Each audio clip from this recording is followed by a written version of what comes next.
자, 안녕하세요. 주식타짜 안교수입니다. 자, 일요일 12시 50분이네요. 자, 일단은 오늘 다른 부분이 아니고 비만 치료제라는 부분에 대해서 좀 알려드리려고 영상을 찍고 있습니다. 자, 간단히 말씀드릴게요. 펩트론. 자, 비만 치료제죠. 자, 당뇨병 치료제를 연구 중인 회사인데 지금 비만약, 그쵸? 비만약 PT 403, 404. 자, 이렇게 있다. 자, 그러면 그 인펜티지 랩과 닮아 있다. 자, 거의 90% 흡사하다고 보면 돼요. 물론 각자 뭐 당뇨병 외에도 고형암, 뭐 임상을 진행 중인 게 있고 전임상 바이오 기업이에요. 자, 인벤티지 랩도 사실 이 대표가 제약회사에서 근무를 했었고 뭐 시젠 이런 데 근무했었죠. 제가 과거에 펀드 매니저 20년 동안 할 때도 이 대표가 그 BC월드 제약이라고 하고 그리고 시젠 이 기업에 있었거든요. 와서 이제 IR을 좀 담당하고 그리고 자료 분석을 해서 저에게 제출했던 그런 기억이 있네요. 나름 좀 포부도 좀 있고 나이는 얼마 안 되는 연구원이었는데 창업이 성공했죠. 자, 이 기업 한번 과거에 어떤 데인지 차트도 한번 보고 가시죠. 사실 이 상장을 할 때 바이오 업종의 흐름이 안 좋았어요. 그러다 보니까 이렇게 보게 되면 공모가를 그렇게 상회에서 시작하지 못했습니다.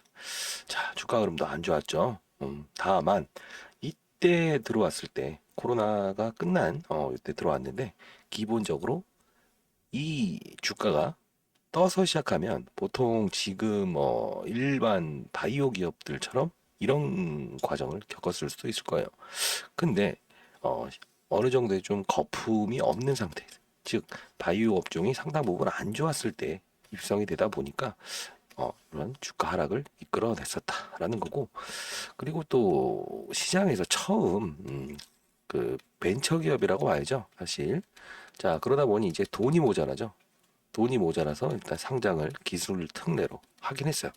그 다음부터 삼자 배정 유산 증자 이런 부분 시비 요건 좀 나쁜 건데 어쩔 수 없이 바이오 기업들은 이 부분이 어쩔 수 없는 난관이에요. 왜냐하면 기술을 연구하기 위해서는 돈이 필요한데 기본적으로 막대한 돈이 필요하기 때문에 일시적인 실적, 즉 3, 4년은 기본적으로 실적이 발생될 수 없다. 그렇죠? 그러다 보니 재무적 투자자가 반드시 필요한 거다. 자, 이거 뭐 그렇게 악재로 보지 말자라는 거고, 물론 계속 시비 투자가 이어지게 되면 안 좋은 거죠. 왜? 여러분들이 주식을 보유함에도 있어서 주식으로 전환되는 그걸 시비라고 하거든요. 그러면 여러분들의 주주 가치가 희석될 수 있다. 이런 부분 자 미리 말씀드리고, 자 최근에 비만 치료제가 시장의 화두로 작용을 하는데, 자 이 부분은 미국에 있는 미국 나스닥에 상장되어 있는 노보노디스크와 일라일리, 이게 핵심이라는 거예요. 자, 노보노디스크의 위고비, 그쵸? 이게 있는데 뭐 삭센다도 있는데, 자 하나는 주사를 넣어야 되는 방식, 통증이 생기죠. 하나는 약으로 복용하는데 번거로움이 있다 이겁니다. 자, 그리고 뭐 구토, 어지럼증을 동반한다. 이 이유는 일주일에 한 번씩 이렇게 약을 먹는다 해도 정확하게 일주일치를 나눠서 분사하는 능력이 떨어진다 이겁니다. 자, 지금 현재 시장에서 뭐 일론 머스크 그리고 셀럽들이 먹는 약은 노보노디스크의 이 비만 치료제다라는 건데, 이제 일라일리 같은 경우에는 이 1등을 뺏어오려고 지금 하고 있는 상태예요. 주가 역시나 둘 다 똑같이 거의 신고가 부근에 와 있다.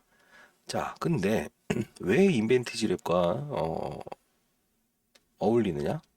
어울리느냐? 어울리냐 아니고, 왜 인벤티지 랩을 지금 여기서 거론하느냐라고 하면, 자, 일라일릴리는 역시나 당뇨병 치료제 이쪽에서 뭐 전 세계에서 뭐 1, 2위 정도 된다고 보시면 돼요. 기술력이. 그래서 당뇨병 치료제에서 비만 치료제가 만들어졌기 때문에 당연히 기술력은 더 좋을 것이다라는 거죠. 자, 그래서 일라일릴리는 지금 어떻게 하고 있다? 제약사를 M&A 하고 있죠. 왜? 생산 기지를 확보하기 위해서. 자, 2025년 되면 중국에서도 특허가 만료돼요. 요게. 그러면 바로 중국 시장까지 넘어갈 수 있죠. 자, 이런 부분들. 자, 지금은 월 165만 원이라는 이렇게 비싸죠. 약물 자체가. 그래서 뭐 셀럽들이나 이제 부자들만 먹을 수 있다라는 건데, 이제 일라일리가 들어오면서 가격을 낮출 겁니다. 이해되셨나요? 자, 1위를 확보하기 위해서 얘네들이 하는 거는 1번 가격 낮추기, 2번 지금 노보노디스크가 해결하지 못한 어떤 구토, 그리고 편리함, 요 두 개를 바로 해결하겠다는 건데, 저 인벤티지 랩이 요번에 발표했던 게 있죠. 지속형 약물 전달. 뭐 사실 뭐 펩트론도 제가 영상을 찍었지만 앞에 그냥 피프티, 그죠? 펩트론. 자, 보통 이 약회사는 이렇게 붙습니다. PT. 그러면 인벤티지 랩은 인벤티지 랩 IBL. 뭐 3001부터 시작하는데 뭐 여러 개가 있어요. 자, 그런 것들은 어려우니까 좀 빼시고, 다만 지금 얘네들이 하고 있는 비만 치료제 중에서 이 그 펩트론이 하고 있는 게 스마트 제형이라고 있어요. 스마트 제 스마트 대포. 뭐냐면 똑같이 이렇게, 그쵸? 일주일 치면 이렇게 해서 똑같이 약물을 전달하는 거, 몸에. 이해되시죠?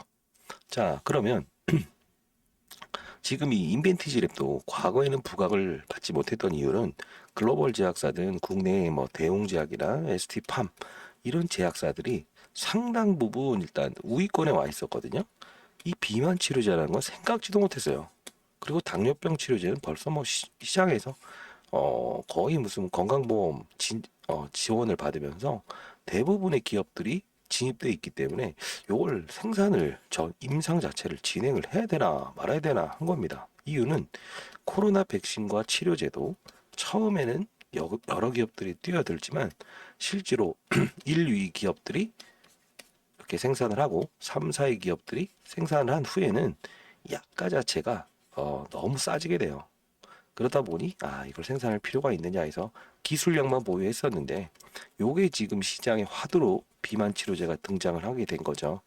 자, 그렇기 때문에 자, 펩트론이라는 기업, 인벤티지 랩이라는 기업, 이 둘의 시총을 비교했을 때 펩트론은 벌써 8천억, 인벤티지 랩은 2,500억. 지금 주가가 올랐지만, 자, 상당 부분 서로 똑같이 비교하는 건 그렇지만 시장에서 지금 논하는 거는 지금 다른 파이프라인, 뭐 고형암이든 코로나 치료제든, 뭐 물론 이 인벤티지 랩도 과거에 그 코로나 백신 mRNA 백신, 자, 요거에 대한 부분을 국책 과제로 선정된 적도 있었고 20억을 지원받았던 적도 있지만 차치하자고요. 왜 지금은 이걸 논할 단계가 아니고 비만 치료제라는 부분, 바이오 쪽에서도 지금 뭐 시장에서 화두가 되는 건 비만 치료제 하나, 그 두 번째는 그 AI를 이용한 진단이죠. 예. 진단기기, 루닛 이런 거죠. 자, 이런 두 가지만 시장에서 움직이고 있다. 이렇게 와야 되는 건데, 자, 이렇게 보면 지금 인벤티지 랩과 펩트론, 얘네들을 비교 설명을 할 때 거의 90% 똑같다라고 봐야 되는데 시가총액 차이 있다는 거죠. 자, 최근 주가가 이렇게 급등을 하면서 과거에 두 번의 이런 세 번의 상한가가 있었죠. 자, 이때 한 번에 뚫지 못하고 이런 부분들이 생겼던 이유는 스마일 게이트라고 하는 게임사, 그리고 뭐 펀드, 이런 부분들이 주가가 올라왔으니까 상장 때 수익을 냈으면 팔았을 텐데 그게 안 됐죠. 지금 자금을 회수하고 있는 겁니다. 자, 요거는 펀드 개념이기 때문에 보통 재무적으로 이 기업에 투자했던 기업은 주가 상승이 일어나면 어쩔 수 없이 반드시 파는 게 맞아요. 왜? 본인 돈이 아니에요. 본인 돈이 아니라서. 자, 그런 부분이다라고 하고 말이 좀 꼬이죠. 벌써 1시 되고 있습니다. 자, 구독과 좋아요, 알람 설정, 그리고 댓글로 파이팅, 파이팅. 자, 이런 게 많이 안 달려요. 그러면 영상 길이 제가 깊게 가다가도 끊어버립니다. 아시죠? 저도 바쁩니다. 지금 뭐 하루 종일 지금 주말 동안에도 각 금융기관, 은행, 증권 대상으로 해서 포트폴리오 제시하고 외환, 농약, 이런 것들 지금 뭐 철광석 가격부터 계속 지금 잠을 못 자고 있는데, 자 그래도 시작을 했으니까 자 봅시다. 저를 움직이는 건 여러분입니다. 자 결론은 비만 치료제 글로벌, 그쵸? 글로벌 양사가 치열하게 전쟁 중인데, 결론적으로는 가장 중요한 건 뭐다? 예, 편리함, 약가이나, 그 다음 뭐지? 세 번째, 예, 어떻게 하면 부작용을 줄일 수 있느냐. 거기서 이 두 개, 이게 바로 펩트론과 인벤티지랩이 강점으로 부각되는 이유 중에 하나다. 자, 스마트 대포 똑같은 겁니다. 장기 지속형 쭉, 예를 들어 지금 일주일이란 게 한계예요. 일주일치를 뭐 주사를 놔봤는데, 요게 뭐 이렇게 해서 일주일 동안 적정량이 분배가 되는 게 지금 최선인데, 지금 이벤티지랩이 내년에 이런 치료제 개발을 끝내는 걸 어떻게 하냐면 한 달을 보고 있어요. 길게는 두 달. 자, 한 달만 봅시다. 한 달 동안 어떻게 경구용 약으로 먹게 되면, 사람들이 그 뭐 약을 먹을 때 당뇨병이든 뭐든 매일 먹어야 되잖아. 어떤 약은 뭐 오전에 한 번, 오후에 한 번. 근데 한 달에 한 번만 먹게 되면 30일 동안 지속된다는 겁니다. 장기 지속형. 자, 요거를 원하는 거지. 그렇게 되면 어떻게 되겠어요? 당연히 빼먹는 일이 없을 거고 엄청난 혁명이죠. 그쵸? 자, 여기서 추가적으로 또 하나 말씀드릴게요. 공부 차원에서. 비만 치료제는 해피드럭이라고 합니다. 드러그, 약, 기쁨의 약. 그쵸? 자, 비만 치료제하고 뭐가 있냐면 이제 발기부전. 왜? 좀 편하게 말할게요. 안쓰러운 걸 쓰게 하죠. 기쁨을 주죠. 세 번 탈모. 빠지는 걸 안 빠지게 하는 거. 그쵸? 이걸 해피드럭이라고 하는데, 이 둘은 이미 시장에 많이 퍼져 있죠. 약가도 그렇게 비싸지 않아요. 복제하게 나와서. 근데 비만약은 그렇지 않다는 거지. 근데 보통 월 기준으로 1조 원씩 성장하는 시장을 우리가 메가, 즉 빅시장, 쭉쭉 성장하는 시장이라고 하는데, 현재 시장 규모가 43조예요. 근데 132조 원까지 증가될 거다. 예. 급속도로 증가된다는 거예요. 이거 시장에서 보고 있는 제2의 어떠한 이 발기부전과 탈모 정도에 되는 기대된 약물이다. 약품이다. 시장이다. 그렇기 때문에 당연히 이 비만 치료제 이야기가 나왔을 때는 주목을 해야 되고, 마침 그 펩트론과 똑같은 기술력을 가진 그 장점을 부각시켰기 때문에 글로벌 제약사들도 지금 이 국내 실사 일정을 밟고 있다는 겁니다. 다만 그동안의 그 데이터가 없죠. MTA라고 하는 부분도 기술 이전을 하기 위해서 방문을 해야 되고, 두 차례 정도 지금 조율 중입니다. 자, 일단 자료는 좀 정리해놨어요. 자료 정리했기 때문에 자료를 좀 정리했는데, 자, 이 부분을 가장 중요한 일정, 이게 좀 중요할 것 같아요. 이유는 이 그 펩트론이란 기업도